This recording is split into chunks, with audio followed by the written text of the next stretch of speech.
What I will tell you, first of all, we'll have to streamline and put in piles. Every segment should be described and then try to integrate.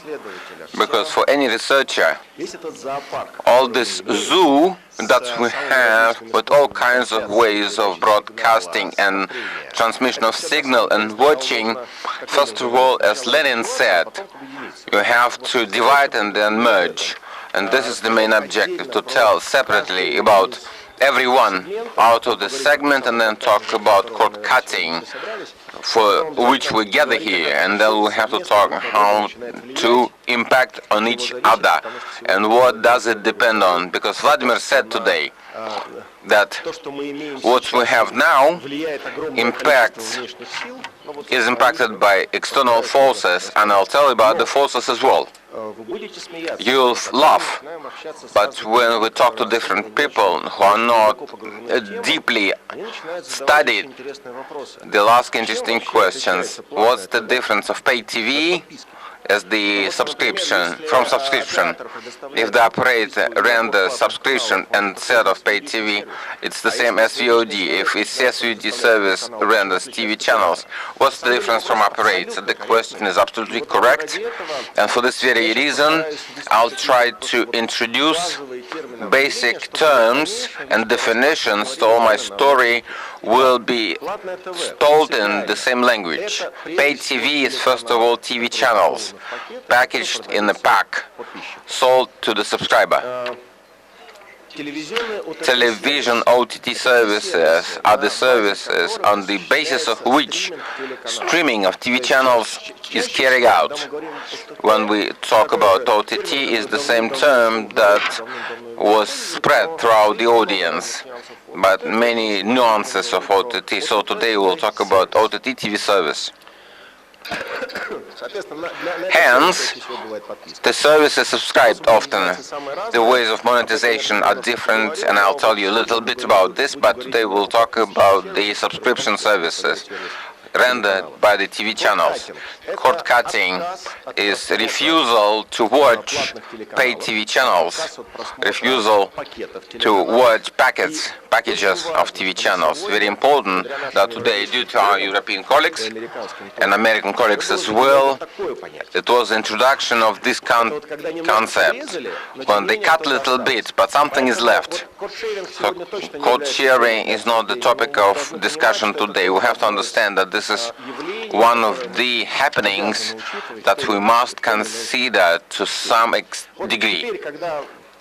And now, when we have classification, it will be easier to analyze the market that falls into this classification. The pay TV market, very steady, very transparent, quickly developing market in our country. This is not 1% per annum, just like on average in Europe. They are slightly ahead of us. For the last 4 years, with breakdown into technology of signal delivery. Everything is growing, everything is very good, but there is one but: analog pay TV. The key limitation is 65 maximum channels in a package, no auxiliary services. The operators of pay TV are very interested to use this component to be decreased and try to switch subscribers to digital pay TV or cable TV or IPTV. Why do I talk about this first? The thing is that according to the forecast of Jason Partners Consulting, 2019 is the last year when pay TV market is growing. In fact, the quarter reports from our colleagues indicate that there is slowdown, many reasons, and I'll try to assemble the reasons in the final slides. 19th year is the last year of growth. The main objective for the operators to retain subscriber base and not anything else, an increase of revenue from subscribers that we already have. Market share per operator.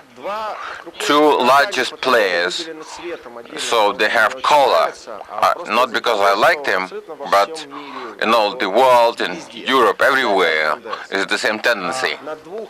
2-4 players in every country have 70-75% of also subscriber base, and it's normal.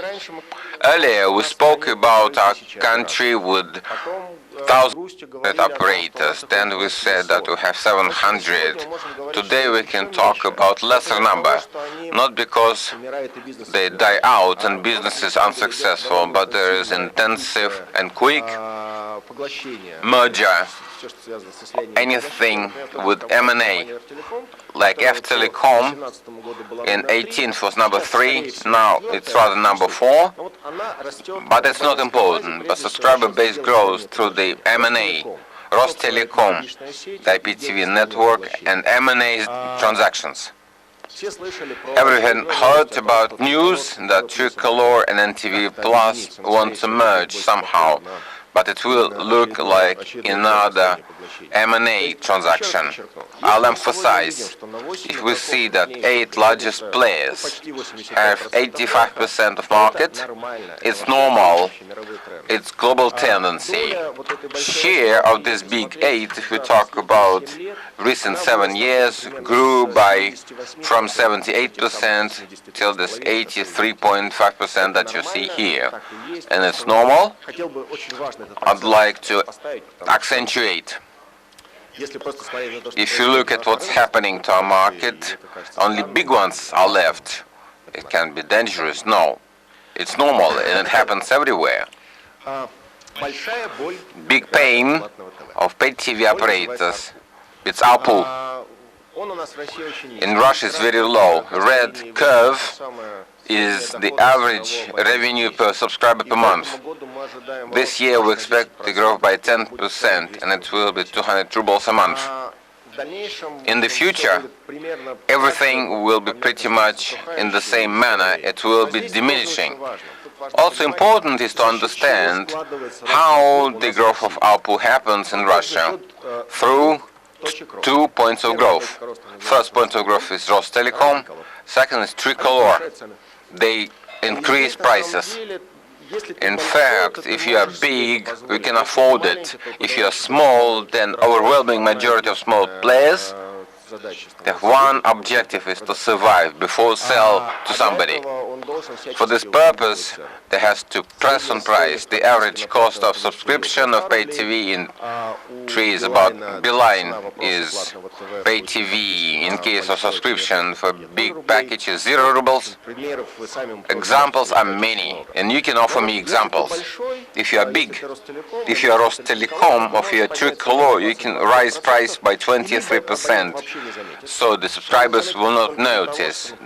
They'll notice because in Moscow subscription of paid TV of Rostelecom included total utility bill.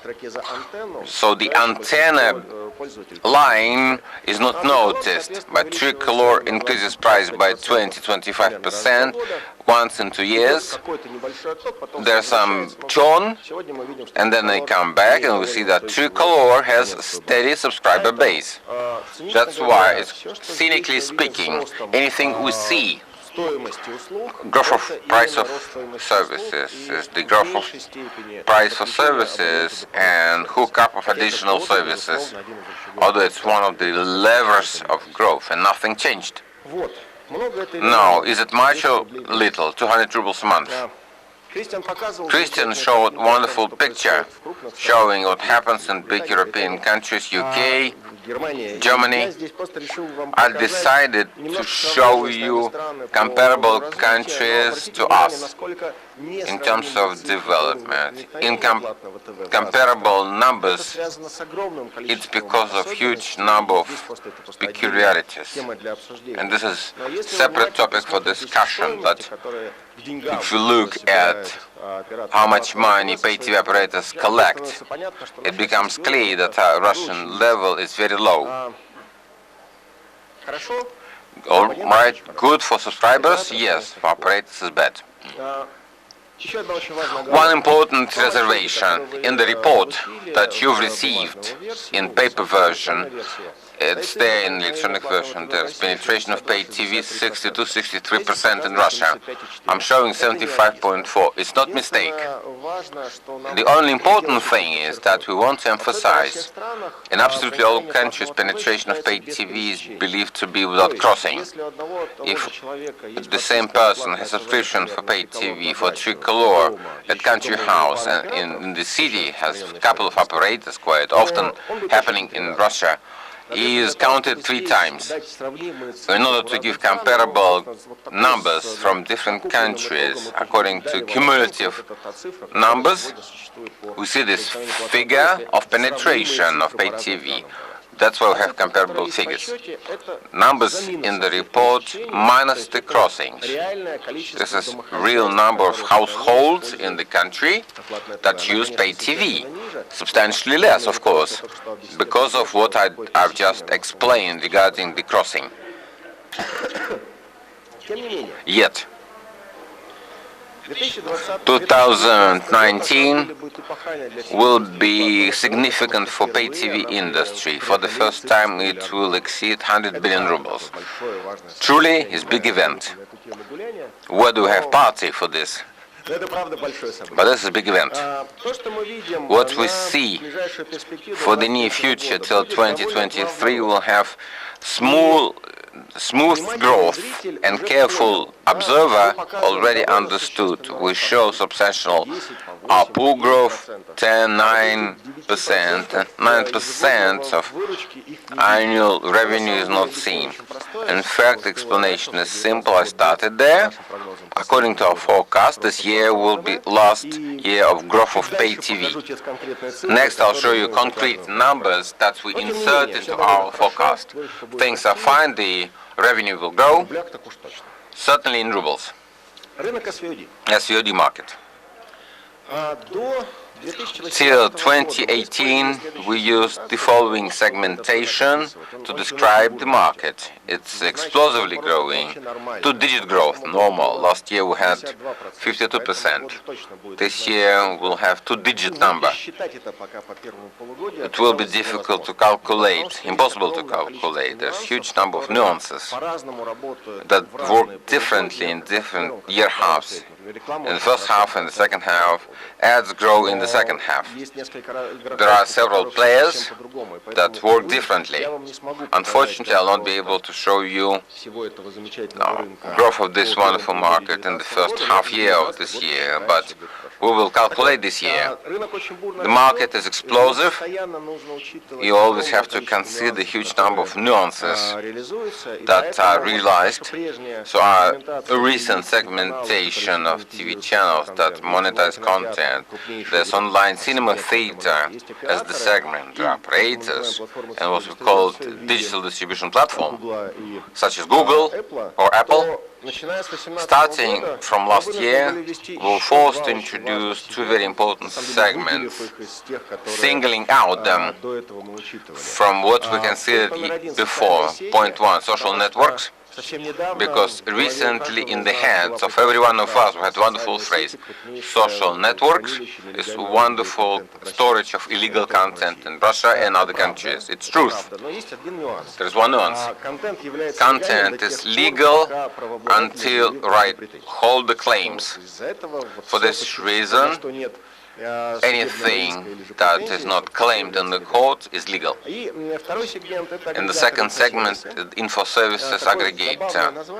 Funny name. You must understand that today video is included into huge time, not only video content. And one of the very strongly growing formats in the market in Russia and in the world, not only in-stream video, when video is included into some other video during watching movies or TV ads. It's outstream video. When video is included into the news feeds of social networks, material of analytics, such as Kommersant or RBC, all these are videos that are most considered, but info services aggregators will have to be honest. The largest one is Yandex. The Yandex on air is here. On the content is not owned by the aggregator, but it earns money. In all this diversity of the segments that in principle are on the legal video market, together is 28 billion rubles last year. Quite well-formed market. There are 4 large segments that are in fact subject of study, and this is because we gathered here. The OTT TV services, telecom operators, and the audience of telecom operators included into the pay TV. This is their auxiliary services, and TV channels, online cinema, and aggregators is very new disruptor that pushes towards pay TV with capacity or non-capacity to disconnect the service. How OTT TV services are monetized? Let's start from the largest piece, from TV channels. And it's clear, lion's share of money earned by TV channels monetizing the content internet is ads, but there are nuances. There is Dozhd TV channel that has complex fate. This channel learned to make money on subscription. Plus minus zero, they work in lion's share of money they make on subscription. I'll show you examples later how they do it, and this is success. Just 2 years ago, when we forecasted pay TV, we separated an option of TV channels on internet as separate part of the market, and we thought it will be growing explosively. But Dozhd as TV channel that is working through internet is the only example. Premiere. Recently, this service was TNT Premiere, launched in August last year. The essence of this is you have to collect money everywhere, not just give it to operators, so the TNT channel content shows everywhere and the channel makes money. For very small money, and the cost of subscription for Premiere at the first stage is 129 rubles per month, lowest among others, but they make money on internet people whom we lost in the past. The story is very successful. At first, the colleagues from Gazprom Media undervaluated demand, and service experienced problems with processing all the requests. Yes, however, now these problems are being solved now.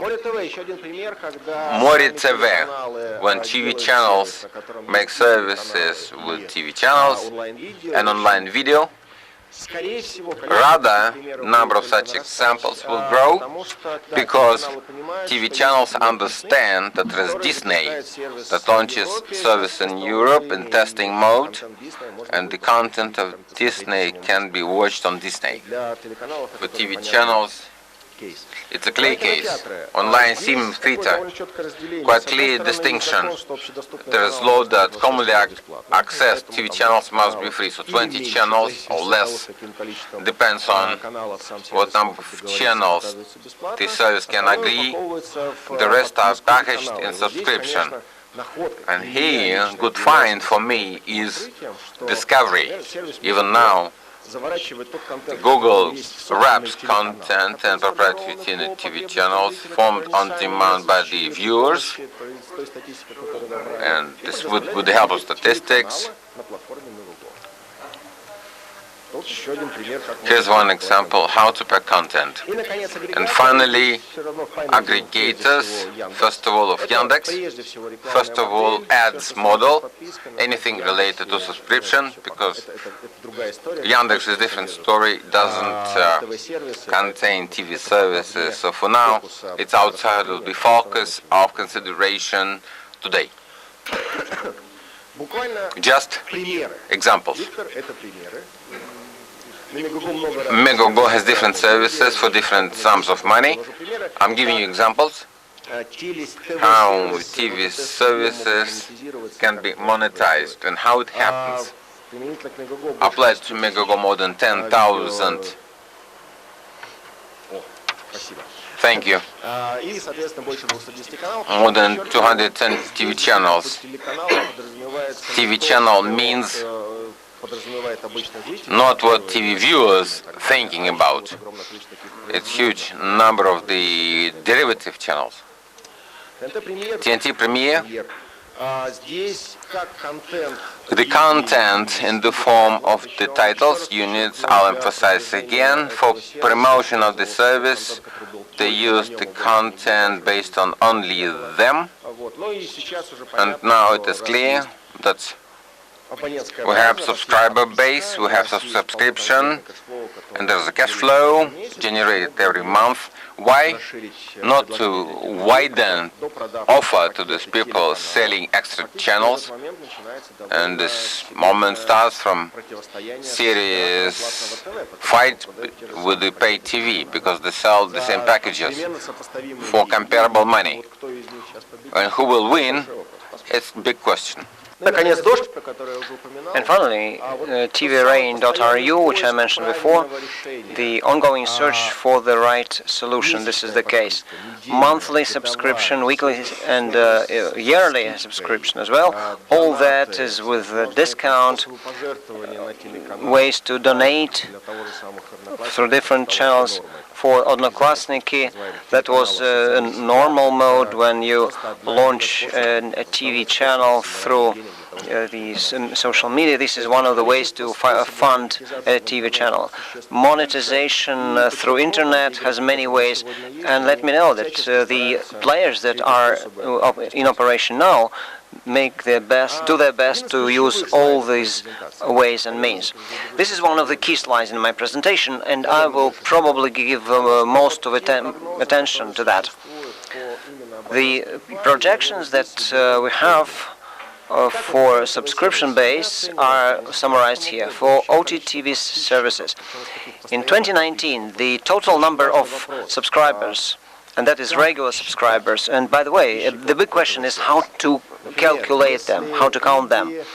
For example, if IV offers free subscription to OTT service, if you buy a new smart TV, and this means you are a subscriber for a year, why are you counted then as a current subscriber if you after 1 year you no longer use this subscription?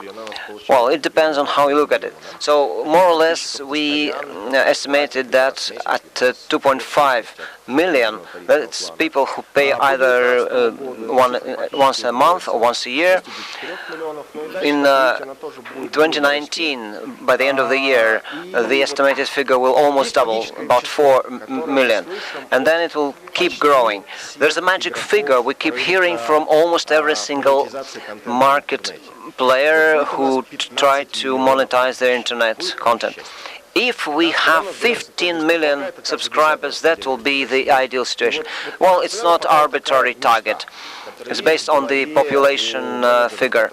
This is a dream that the managers in those service providers companies have. Well, 11 million, this is what we can expect in 2023, not 15 million. Year-on-year growth is the second line, highlighted in green, 60, 75, etc. The next line, traditional pay TV, and then that is again in million subscribers. And here we expect the audience to shrink a little bit. The first problem point is satellite TV. Of course, the 20 free channels is a big threat for satellite TV.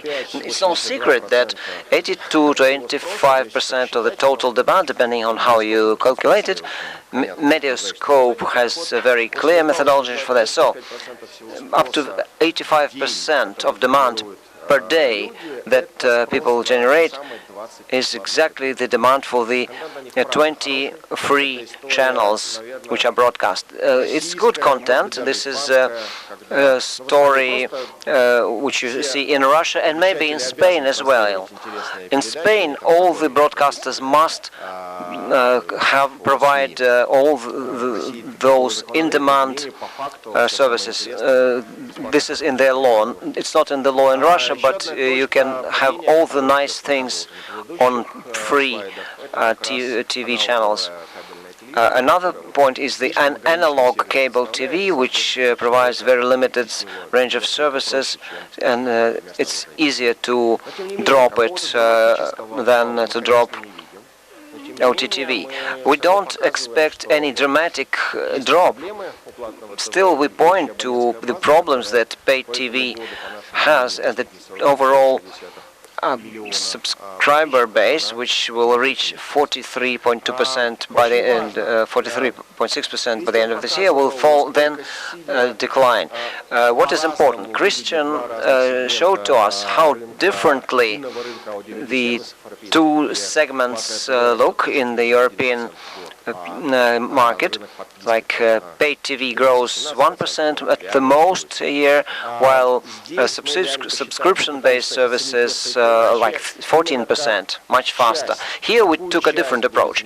We wanted to see what will be the share of this market in terms of total number of subscribers. So what we have here, almost, if you count it all together,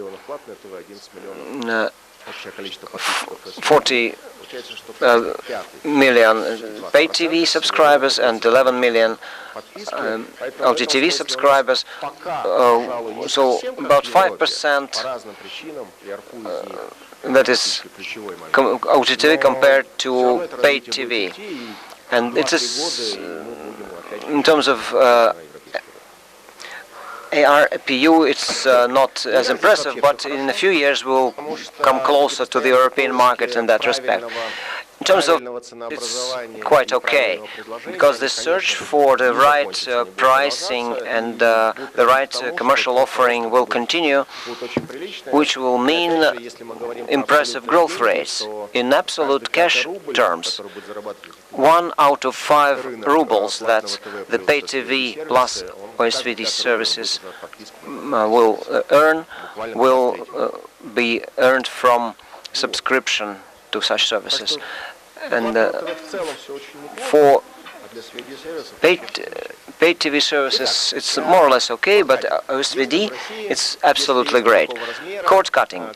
Do you see this in Russian, and how impressive this trend is here? In April this year, we took another survey, which was not the first. We deliberately focused on cities with population more than 100,000 to make our figures comparable with Mediascope data. And of course, online survey is easier in those bigger cities. Every time this sample is 4,000 to 5,000 people. So the figures are quite comparable year on year. So you may not believe it, but almost 7% of those population of those cities only view TV. No attempts to find any video in internet. 4%, and this is the figure which is of interest to all of us. 4.3% of people never watch TV. They only are interested in video on demand, subscription services, and all their consumption is from internet. And these are those 90% that are familiar with all the available technologies, and probably these are the cord shavers. in one way or another, their demand patterns are shifting between internet and on-demand, and in any way they're watching less and less TV. This may look strange as a distribution, especially if you compare that to what is happening in the US or UK with cord cutting. This is what we did not include in the report, but I will show it to you. This is the figure which is consistent from one year to the next. We use the same methodology to feel the pulse of the 100,000 population cities. So as of today, there's no mass-scale abandoning of paid TV. People who only use internet to use subscription services, this figure is quite stable. Well, you take just 4% of the 1.7 million people, which equals about 660,000 households, plus or minus. Why plus or minus? The thing is that these are different kinds of people and different kind of households. What is important is that this figure is given in absolute terms and is very, very stable. Why different type of people? Of course, we have the breakdown, no in-depth analysis. It's just 4% of the sample, not even 20%. But even in this, based on this little data, we can make some conclusions. Of course, the bigger share of those people live in big cities. It's clear that the majority of cord cutters are living in big cities. Between 1/4 to 1 million live in bigger cities, medium-sized cities. In those big cities, the number of people who use who are cord cutters is larger, and of course this number is bigger among the younger audience. Another important slide I would like to focus on. The cord cutters are really young, and the next question is important. Age 18 to 25, 41%. But the big question is, maybe they're never connected in the first place. And there's even a special term designed for that, which was introduced by our American colleagues, and that is cord neverers. This is the big problem for any paid TV operators. Maybe these people are just don't want to get connected to any kind of cable to get TV channels, packages. Let me repeat this point again. The problem is not that people abandon the services because there are many other substitutes for pay TV. The problem for 41% is that they never, ever got connected in the first place. They just don't need it.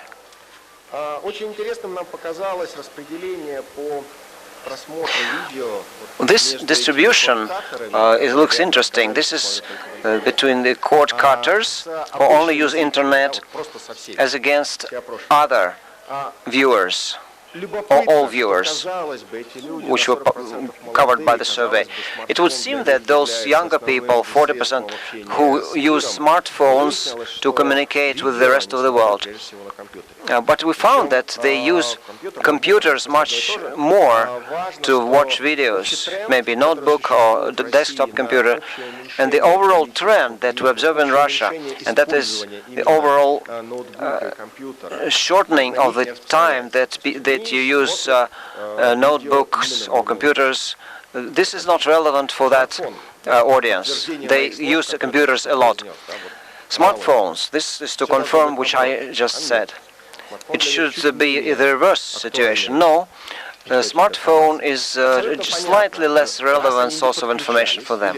It's clear, if they got disconnected or were not connected at all, probably this household does not have a big TV set at all. So with smart TV we have this picture, which is also quite logical and predictable. This was to be expected. Tablets. And the question is whether tablets will continue to be relevant, not only as child play or toy for children. Now, this is interesting. The people who continue to be users of paid TV use the operator's TV box as a way to keep them watching the TV. I think when we talked with the operator today, maybe we will confirm this or disprove it. Once again, the operator's watch box is a good way to continue watching TV online. Few words about mutual influence of different services, because dramatically it becomes complex for measuring. Otherwise it's easier. So the measurer share adjacent services, as we'll talk about mutual influence of the adjacent services, that is called on terrestrial. I spoke and other people spoke. I'll give you a couple of numbers. It will become clearer for you why digital terrestrial TV is the risk for paid TV. Thing is, if you compute simply according to Metascope, it will become clear that there is 7% of people who subscribe pay TV. They never watch any channel outside of the 23 channels. They filed subscription in order to have capacity to watch terrestrial TV. If digital terrestrial TV comes as the fact, the value of paid TV disappears. It's clear. There will not be one-time cord cutting. The same people in the geographies with no wire and they have no internet or have internet. 7%. Why do we say that will be erosion of subscriber base? The number will be understandable, talking about the marginal number. A subscriber base can shrink. OTT TV services clearly will be the competitors. They are many and diverse, they have different objectives. They're trying to make sure that people can refuse to use operator delivering signal. Also, there is wonderful thing so-called social networks.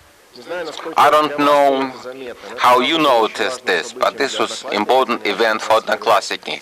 They started to broadcast New Year party, meeting with mayor. VK is a loss. It's history. It never happened.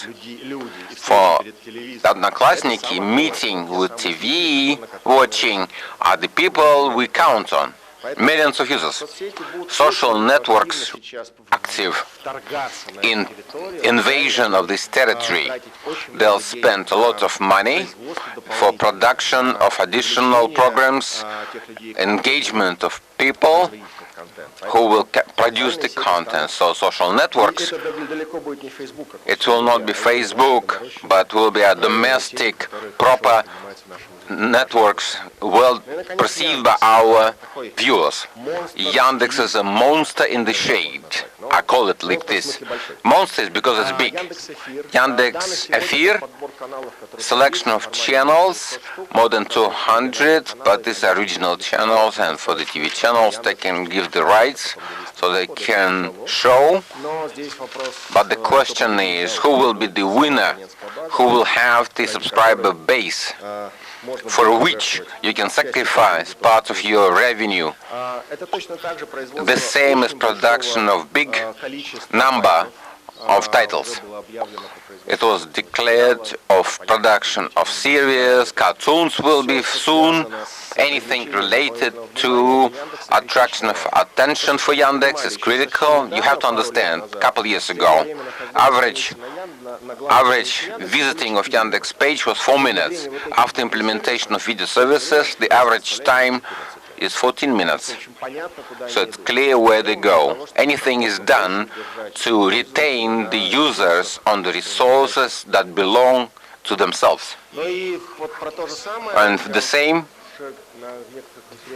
at some conferences I spoke, and I'll repeat now, in the world we see clear tendency of switching to subscription model. First was Amazon, and the colleagues from Observatory showed that two key services, video services in Europe. First is Netflix. Everyone knows Netflix. Second is Amazon. Who knew about Amazon as video service provider? That belonged to the top two. Experience is mega successful. And what Yandex did last year, introducing the Yandex Plus subscription, is repetition of successful experience. Just because they didn't create it, they used somebody else's experience. Volosh in May said 2 million subscribers on Yandex Music, but we understand that Yandex Music, that is part of Yandex Plus, are subscribers of Yandex Plus that receive Yandex Music. Millions of subscribers, clearly. For 169 rubles, receive a lot of things, including video services. It is clear that whether subscription for EV cost extra money, and the extra Yandex Plus for 169 rubles and 87 services included. Now, very important threat. And finally, resume. Today, OTT services are not serious disruptor, serious threat for pay TV. They coexist in different worlds. Wonderful term, friendliness. Wonderful. You must use it. Now it's frenemies. Not the accessories to crime, but frenemies, certainly. Key reason, clearly, it's low ARPU. Judging by the operator's activity, they'll grow, whether subscribers want or don't want. In the future, when OTT services find this wonderful selection and pricing and clear balance between interests, ARPU will stop being powerful limiter and penetration will increase. Why? Because operators of pay TV intensively develop their services, and this trend, and everyone understands, and without this it's impossible to retain subscribers. I'll emphasize the key story, key objective of operators is to retain subscribers. Packages of TV channels will grow, whether there'll be TV channels packets that include commonly known channels. Otherwise, I'll repeat, selection of content selected on the basis of analysis of usage of services out of the content that service possesses. It's good find, it's good operational thing. Let me emphasize the code errors. 1824, very small share of people in the code cutoffs that we measure, more than 40%. It's a challenge.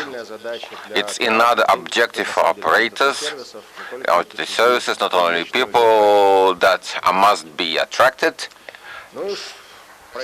And sorry, above all this, free terrestrial digital TV. Clearly, in Russia and many countries, terrestrial TV is affordable public TV, and it is very important satisfier of video and entertainment for the viewers. Thank you.